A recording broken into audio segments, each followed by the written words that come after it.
kita akan membicarakan hal yang sangat fundamental, sangat penting dalam ajaran Islam, yaitu yang berkaitan dengan masalah akidah atau yang belakangan ini diistilahkan dengan persoalan teologi. Kita harus menyadari betul kenapa ini yang akan kita bicarakan, karena persoalan akidah, persoalan iman, kalau kita kembali kepada ajaran Islam, selama 13 tahun Nabi besar kita Muhammad SAW berada di kota Mekah dan diangkat oleh Allah menjadi Nabi selama 13 tahun di kota Mekah. Itu tugas utama beliau, dan bahkan ayat-ayat yang turun pada kebanyakannya adalah berkaitan dengan masalah akidah dan akhlak.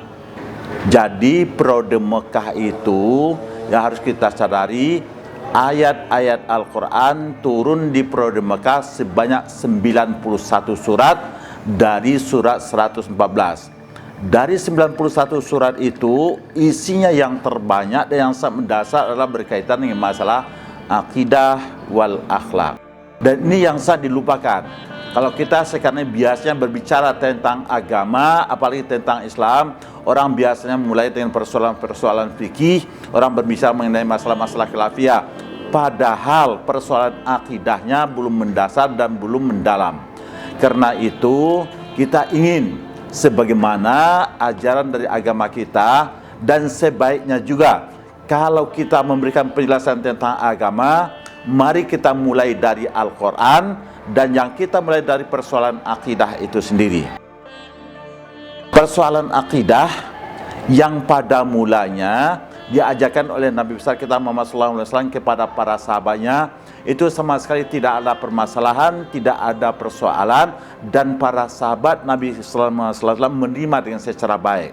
Dan kemudian setelah selesai periode penerimaan akidah itu, yang menjadi persoalan kemudian pada mulanya tadi pembicaraannya adalah berkaitan dengan akidah seperti apa yang dijelaskan oleh teks Al-Quran.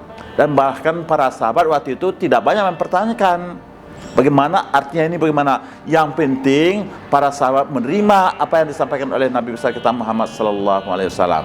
Artinya pada permulaannya itu lebih banyak bersifat tekstual. Tetapi kemudian setelah Islam meluaskan sayapnya keluar Jazirah Arab, Islam ketemu dengan peradaban, dengan budaya asing, sehingga Islam itu juga harus dipahami secara kontekstual, dipahami secara rasional. Di sini persoalan yang muncul, persoalan yang kita sebut dengan ilmu kalam tadi.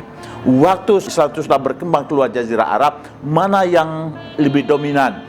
Apakah pendidikannya bersifat harfiah, bersifat tekstual, atau sudah harus dengan pendekatan rasional dan pendekatan kontekstual? Inilah yang kemudian melahirkan perdebatan-perdebatan belakangan.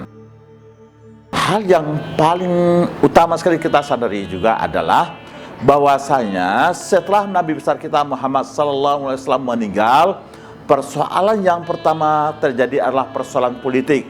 Tetapi dari persoalan politik itu kemudian berpindah kepada permasalahan-permasalahan yang berkaitan dengan akidah. Jadi kalau begitu kita lihat sesungguhnya perpecahan Islam itu dimulai dari persoalan politik yang kemudian dilegitimasi, kemudian dicari pengakuannya dengan ayat-ayat Al-Quran.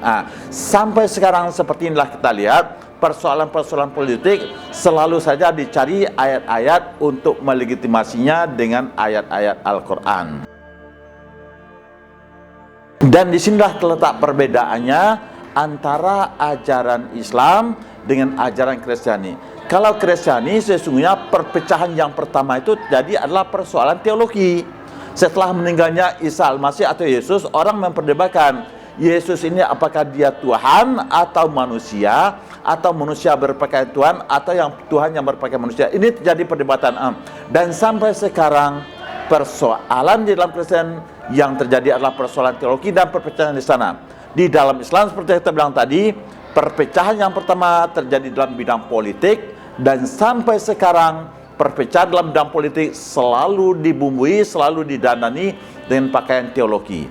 Dan itulah persoalan yang kita lihat di dunia Islam sampai saat ini yang tidak pernah selesai, perdebatan-perdebatan politik selalu saja didanani dengan persoalan-persoalan ayat-ayat Al-Quran. Dan bahkan sampai sekarang kita lihat, kenapa kok sampai saling kafir mengkafirkan? Karena dia anggap persoalan itu adalah persoalan yang sangat mendasar, sangat asasi sekali. Karena itu setiap kelompok dia meyakini pendapat dia yang benar, kalau pendapat orang lain yang salah, karena itu cepat pengkafiran dan pemurtadan sekarang ini. Inilah kenyataan-kenyataan yang terjadi dalam konteks sosial masyarakat kita.